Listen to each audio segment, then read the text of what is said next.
Testing, 1, 2, 3. Did you grab your favorite michelada? No, I need to make one. Yeah. I think we need one, girl. I think Maybe we a shot. all need one. Just a shot. After this episode, we all need one, honey.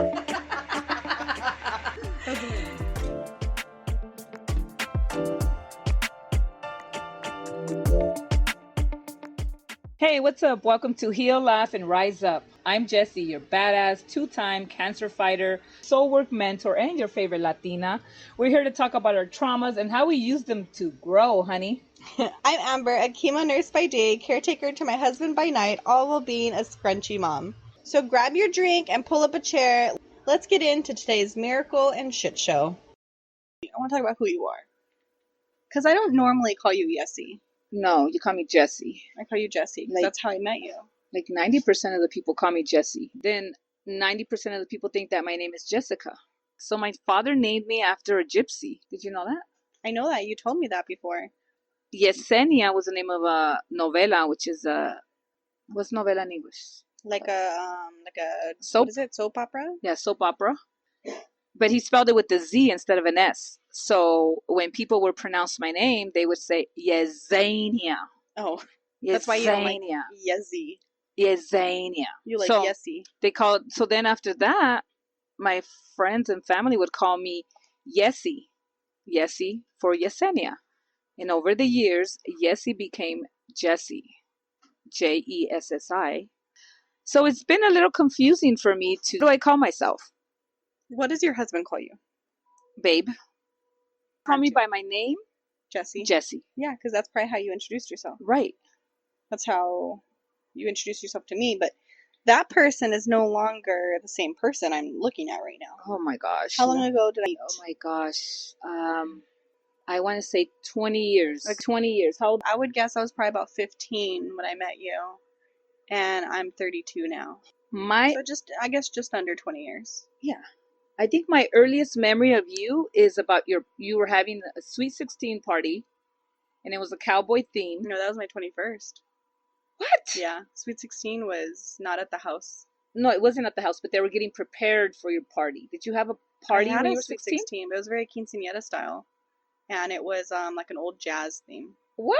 Yeah, I had like a Marilyn Monroe dress. It wasn't cowboy. I So when was you talk about not the cowboy invited. stuff, I know we were not friends because I was not invited that to was my that. 21st. Shit, okay.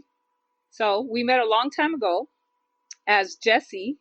Jessie and Amber. Right. And then my mom signed me up for a half marathon out of nowhere. I think it was a goal of hers. She was like, "Oh, my daughter will do it with me." And at the time I was in high school, I would run. I was in sports. Oh, you were? Yeah, so I think that's why she thought, "Oh, Amber will do it with me." And we got closer to the date, and so then she didn't do it. And then I asked my brother to do it with me. And then my brother was like training. He had like 2 weeks to train. Jacob. So then he started to train, and then he was like, "No, I'm not doing it." And I got my coworker to do it with me. Neither of us had trained. We both got injured. We finished, but we got injured. Do you remember which one it was? Which city? it was my first was Long Beach. Oh, that was my first. Yeah. So then that's when I found out you were running. And I think that's how we really like formed a friendship outside of you Work. cleaning my parents' house. Yeah. Being your maid. Yeah, I love my maid. telling people that. I Who's remember this? on Remember? runs. Yeah. We'd be like, who's this? They're like, "Oh, how do you guys know each other?" I'm her "Oh." maid. Yeah, that was great. You're not a maid. Well, Yeah. now you're a nanny. I know. I went from a nanny to a maid. I went to a maid thanks to your grandma. We'll have to tell those stories later. And then we Yeah. ran together. Yeah, then we would run. Blacklist. Blacklist. Shout We out. We went to the camp. did the camp. Did some weights. I went did you hiking. Oh, we did a lot of hikes. We did hiking. Weekend hikes. And you would come up and then you sunrise. would pop out a bottle of champagne and donuts. And I'm like, Yeah. what? Get to the top. And I was like, ooh, this girl. Get your calories back. I was like, this is my kind of girl. That's why I'm not skinny. I'm like, she has champagne? Okay. Then we were dating. Yeah, we saw each other through dating life and then through And then we married kind of life. got married around the same time. And then we went through health scares. Yeah. Not together. I think at that point we were going through it Yeah. in survival mode. Right.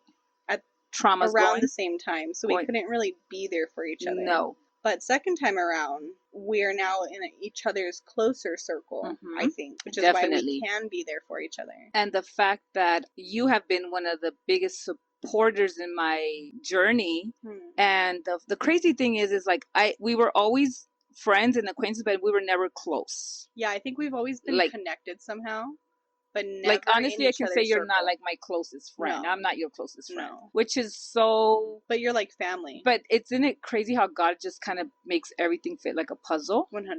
And business partners and also support system, family. Yeah, I definitely consider you family. I definitely consider you family because I turn to you a lot of the times because number one, you're a nurse. We just had a conversation about cancer a little while ago. Yep. And I feel like I can be open with you because you are, you know, an oncology nurse and I need an oncology nurse's perspective.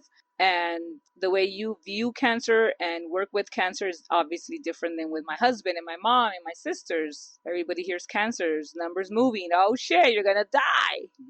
And you're like, everyone's gonna die, but you're not gonna die just yet. I guess I didn't notice it was a lot until like we want to do this podcast. You read what I wrote, like the basics. Yeah. That little breakdown of who we are in a nutshell. Yeah, and what we're going through. Yeah, it made it sound a lot worse. Yeah, you look at it at paper, you're like, holy fuck, I'm fucked. But I think that's the whole thing about survival mode is you're not really reflecting, you're not living in the moment. You're just trying to get to the next moment. Right. I feel like I'm living in the moment, but I'm not living in the moment with cancer as a cancer that part of your patient because I consider myself, I guess that's a long story that we'll touch bases on, but like what is really cancer and what really is cancer survivor versus cancer free versus in the mix versus cancer forever. Yeah. Like we were just talking about too, like there's very different outcomes when you're on chemos, immunotherapies, oral chemos, oral hormones, right? Everyone wants to know, when are you done? Yeah. Are you cancer free? How much longer? Yeah, that's the question I get on a regular basis. Are you cancer free? You can get that cancer free ticket and still have to go do a PET scan. Right. And then it's, ooh, what happened? Yeah. Why are you doing a scan? Why are you doing blood work? Why? Yeah. So I think it's educating. I'm very excited about this podcast, Ramblecast, because we're going to be rambling, girl. Lots of rambles. I'm going to be having my drinks. A little too much rambles. And my stuff, but educating as much as I can educate from my point of view and your point of view, which most people don't even have the very simple, basic point of view of cancer. So we're definitely going to dive into that. I think that's why we work so well together. In the same sense, you bring a lot of perspective to me with your background. You have a lot of experience with memory care. Correct. How many years? 20 years experience of dementia care specialist, please. Thank you. and that's not new to my life. I have my own expertise in the field, but not when it comes to my own loved one. And now here we are facing my husband. He's on Alzheimer's medication. He's having major memory issues, stuff like that. You can give me a lot of perspective with like the mood swings, like how to almost confront them without being confrontational. Right. Like you've even added a lot of perspective. Oh, that's interesting you say that because I'm not used to people telling me that. Oh, yeah. And that's another thing that we need to talk about. Taking compliments. Taking compliments and realizing your worth. Yes, that is huge. Which most of us, especially in the Latino community, is we don't know our worth. Because I can speak personally for me. I was never, and it sounds really shitty, but it's the truth. I mean, we're here to speak the truth. I was never really told, wow, you're doing an amazing job, mija, or like, keep it going, or we're so proud of you. You know, it was always, you know, be careful, don't do this because then you're going to get in trouble. And then it was always like the negative perspective of it. And I think as we get older and we realize what life is about, we don't want to continue to have those qualities and traits and continue to live that way. So for you to say that, I'm really honored, honestly. I'll pay you $2 for that, girl. You can rack up some money. A little more money. More compliments. Más dinero. And also for you to speak on when people tell you, well, your husband, he looks fine. What do you mean? Right? Yeah. That's another battle on top of the battle. The real battle, the hard stuff is navigating this new life and trying to also educate people that some things don't appear on the outside. Well, I think that's something that everyone could relate to is when you're looking at someone's social media, for example. Yes, girl. Oh, Yes, they're girl. living the life. Oh, I can't, I want to have money. I want to look like them. I want their clothes. They have the perfect life. So it's like, I feel like it's the same thing. Just you don't see the real person, the struggles people go through. And why don't we talk about struggles though? Why? It's taboo, Right. right? Maybe we don't want to know it. Maybe if we say it out loud, it makes it real. Right. I feel that way about a lot of things. Yeah, I guess I do too. I do But- too. You know, I don't speak on the hardship of it all because I'm like, it's going to be okay. But while you're going through it, it is not okay. No, and honestly, I think if more people talked about the hardship, maybe it wouldn't feel so taboo. Maybe you wouldn't feel so alone. Yeah. Maybe that would be very helpful for you, even though it sounds like something you don't want right now. Yeah. Maybe in reality, if it was a little more normal, you wouldn't struggle so much. Do people ever tell you, my gosh, Amber, how do you do it? I hear it every day. Yeah.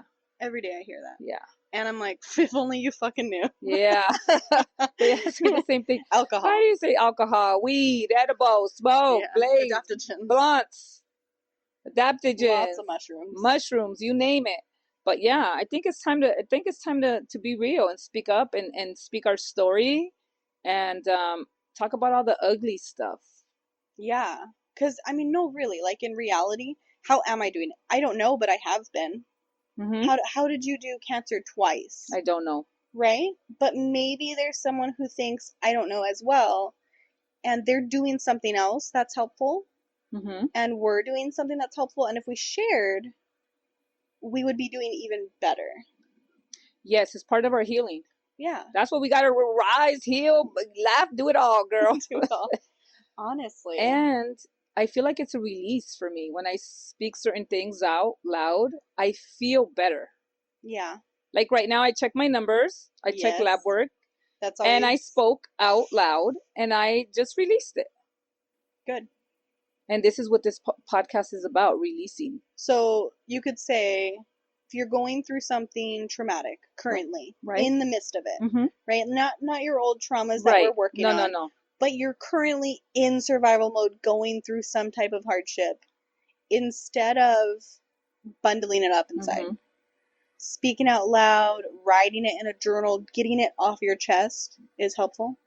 Yes, I don't write into a journal. That's not your style.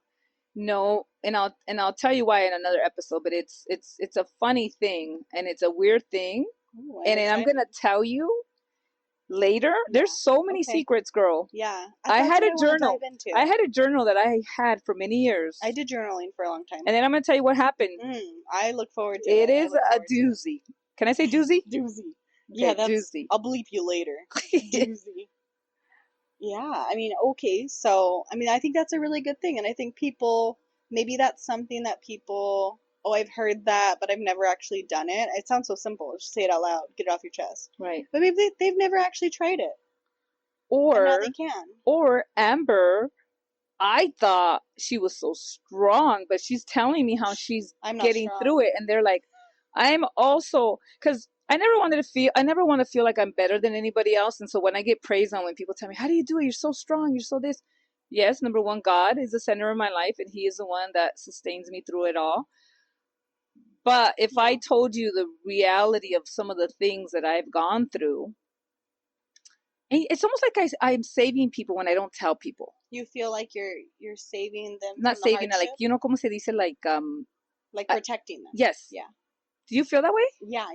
And I don't think that's right. Like, I don't tell my mom everything, or my siblings everything, or my husband, even my husband. Yeah. I might not tell him how I felt, even physically, if I was not feeling wow at a certain point. Because I don't want to hurt people. And that's what I want. That's been my biggest change. I want to say, like, end of 2022, early 2023. My therapist said something to me, and it plays in my head often. It just did today, right now.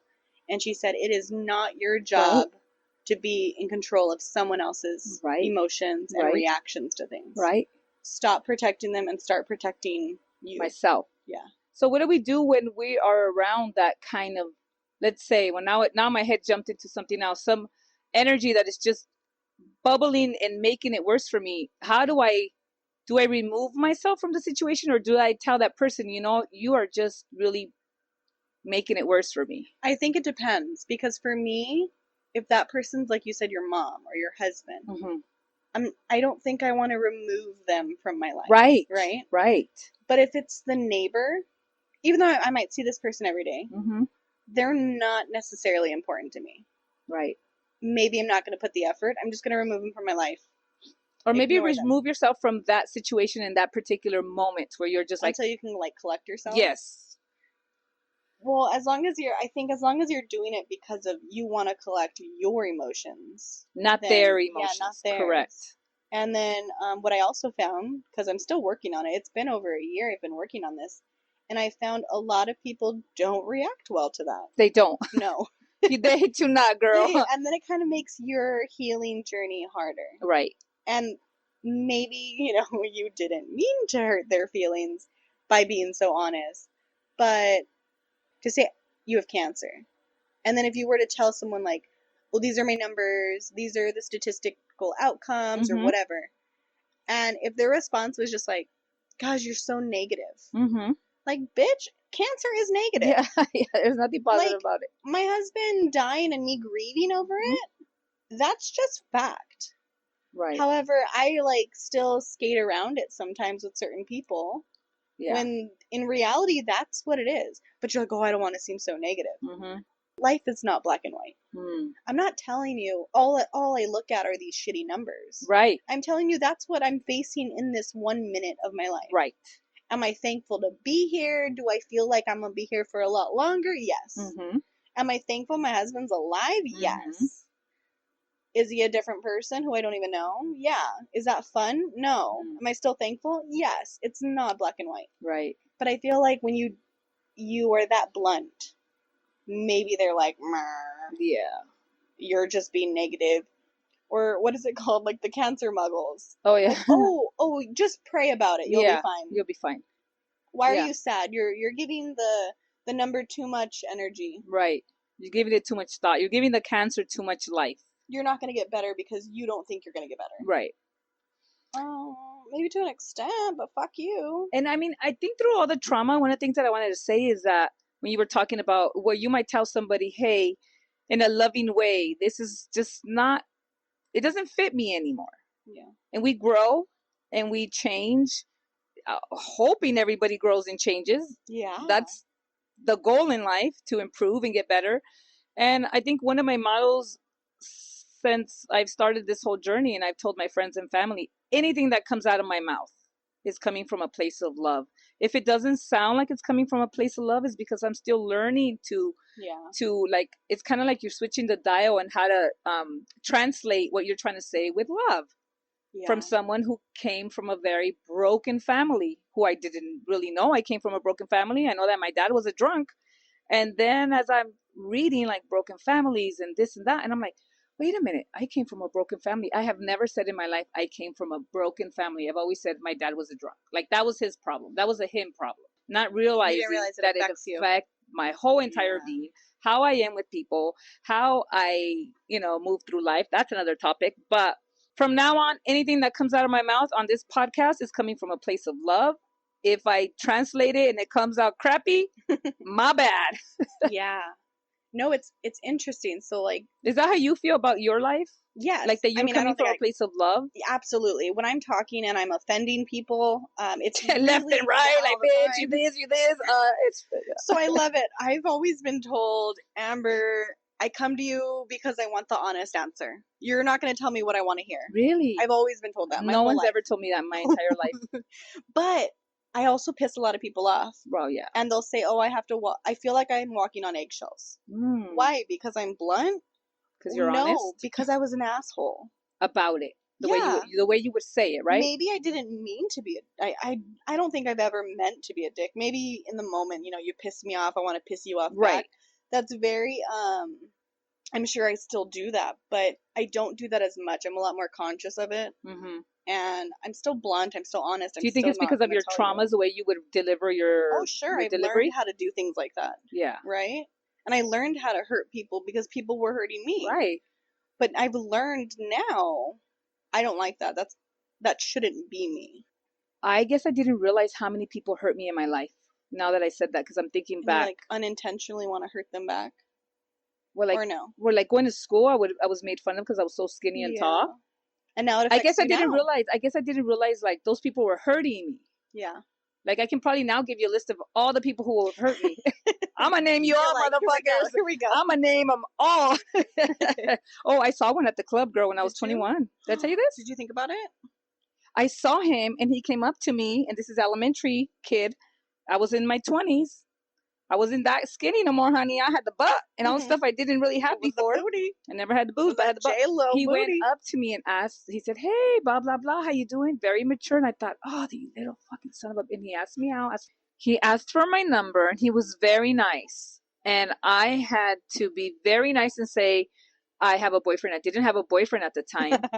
But I couldn't believe that I was looking at the, I'm sorry to say this, but at the monster he was so mean to me through like 4 years of elementary.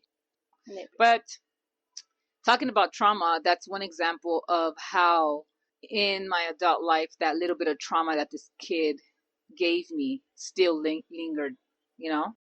Yeah. It's crazy what trauma can do to you. I mean, I changed a lot with Mike's accident. I changed a lot more once I became a mom. And then that's when I found out, apparently, I'm a scrunchy mom. Yes, girl. I can't wait to hear about this scrunchie, because the only scrunchie I knew was the one you put in your hair. Yep, we'll definitely get into mom life. And how I've changed a lot, and my own past has taught me what I don't want to do and what I do want to do. I think that's really important, so I can take all my experiences and my traumas and like maybe put them towards how I parent. Right. You know? And that's very, very, very ayúdame. Translate. Admirable? Yes, thank you. Admirable. Because most parents don't think that their past traumas are affecting their parenting. I think maybe yeah, they don't without think knowing. Of it. Yeah. It's so pushed down under deep hidden that you just don't realize it. So definitely tune in for all these fun topics. We will dive into the details of it all. And the shit shows. You said we're going to have shit shows. We have a lot I can't of shit wait shows. for the shit wait shows. And the miracles. The miracles are... Every day is a miracle, amazing. Girl. I don't know. We have a lot of them here. So guys, go subscribe, like, follow, share, whatever. Get chismosos in here, because it's good. God is good is all I have to say on my end. Yes, God is good.